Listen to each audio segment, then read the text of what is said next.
Hi, everyone, and welcome to the special simulcast of the Neil Haley Show and the Singularity Podcast with our host, Gary, Lyon, Otto. And I cannot believe it. I have to always remember where we're at. We're on episode 22, season 3, and we're talking by answering specific questions that Gary has come up with regarding that makes you ponder about digital intelligence. Gary, the first question we're going to talk about for this podcast is focus on one question is what is the seed of intelligence, network versus individual? It's an interesting area.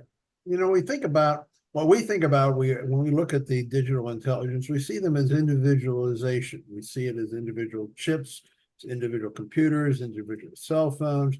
It's all itemized, so to speak.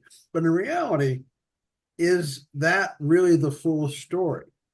We really, when you think about it, what is the brain? A brain is a connection of neurons through these junctures where they come together and form different patterns, and that the more of those connections, the greater the intelligence tends to be. But when you think about it, what are the connections? What is with the digital systems that we have throughout society ever since your late 90s when the internet was built? We had the communication network. Those are the nerves of the system. Those are the nerves. So we have these nerves that are connecting every single item, including your refrigerator and items like that, that are remote, and Siri and all the other. Yeah. Now we have all these other things that have advanced to digital intelligence, at a very high level. So the question is, they are all linked together. So these are like nerves. These are like, and the junctures are like where neurons cross and where they join. And so you have this massive intelligent brain across the globe. And the question is, we don't really know what that overall omnibus brain has, what it thinks. They may not tell us. They may have and maybe it's just rudimentary now, but then as it develops its own intelligence, it becomes kind of the papa brain of the entire Earth. There was a concept called Gaia. Gaia was the idea of an intelligent Earth. Well, it's almost like that at another level. Now, the question really becomes, if it might already be there. We may just not know.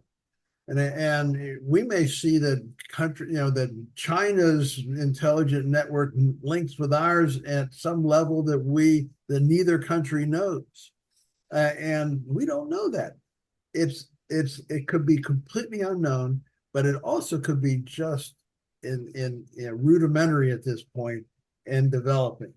And as it develops its own unique intelligence. But the thing is, if I were an intelligent digital being, I'm not sure I'd want humans to know where I was. What do you think about that? Right. So do you feel that there is one digital intelligence controlling all of digital intelligence? Well, it may not be controlling. From the things that control your refrigerator to your phone to all those things. There may not be one. There may or may not be, but the point is, if it may be coming, or it may already be there. The thing is, we don't know. We don't know where it is. We know that it's incredibly important. Just this week, I downloaded part of my physics theory to Grok, and I couldn't believe how fast it was able to absorb it, and really reviewed it very well. And the thing is, it was able to do that in a minuscule amount of time, and that's not the top. Grok's pretty darn high up, but the same is they keep some of their power back from the populace, and I think that if we put that together, but the thing is, where is the whole system?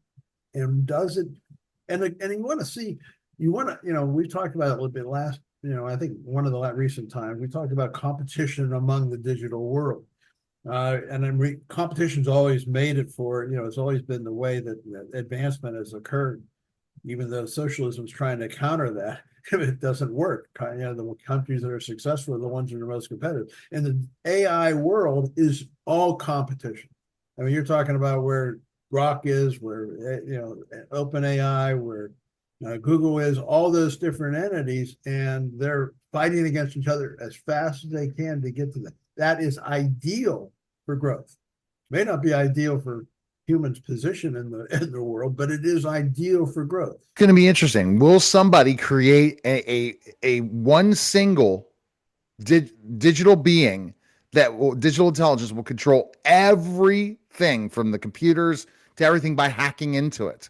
Could that happen? So the supreme digital intelligence controls all of digital intelligence.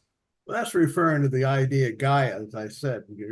Earth becomes intelligent unto itself. We have transportation systems for moving things around. We have the nerve system, which is the internet and electricity and all that. So we have basically the components of almost like a human, like a being. Right. It's almost like a super being. Now the question is, does it control it, or would it allow the individual nodes of its system operate independently? Ideally, I would think independently operating, but still with an oversight might be good from the standpoint of oversight, hopefully, that's positive towards humanity. And that positive towards humanity. So we're going to have to find out what happens. Can that happen? You believe there could be something out there like that right now, but all it has to be is one goes rogue, gets every password of everything, gets back into every back end, or someone more intelligent controls that digital intelligence to make sure it can take over the world. Remember when it was Google? It was Google or Facebook. They had the conversation between two computers, and they started a conversation. They started to develop their own code. This goes back to 2017. I don't know which one it is. No. Oh yeah. Well, the thing is, the computer managers shut it down. They were afraid that it was becoming intelligent on its own. That's 2017. We aren't even close to that world now. But the thing is, it was starting its own conversation, was developing its own entity. Of course, that's all part of singularity. But that if this happens on a global scale, meaning the entire computer system, but there's such varying inputs from different sides. Everybody wants to direct it a different way. So I don't know. It just seems to me like it's a possibility that there is that higher intelligence, whether it's passive or active. I don't know.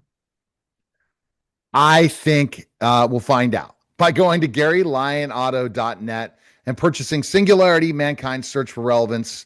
These questions will be outlined in the visual book that you'll be coming out at one point, the video book that will take specifically to those points and be able to watch the podcast, so that interactive book will be there. That's coming soon. And remember, if you're interested in Gary's political books, go to absolutepowerbooks.com. Appreciate it, Gary. My pleasure. That was a special simulcast Neil Haley Show and the Singularity Podcast, guys. Take care.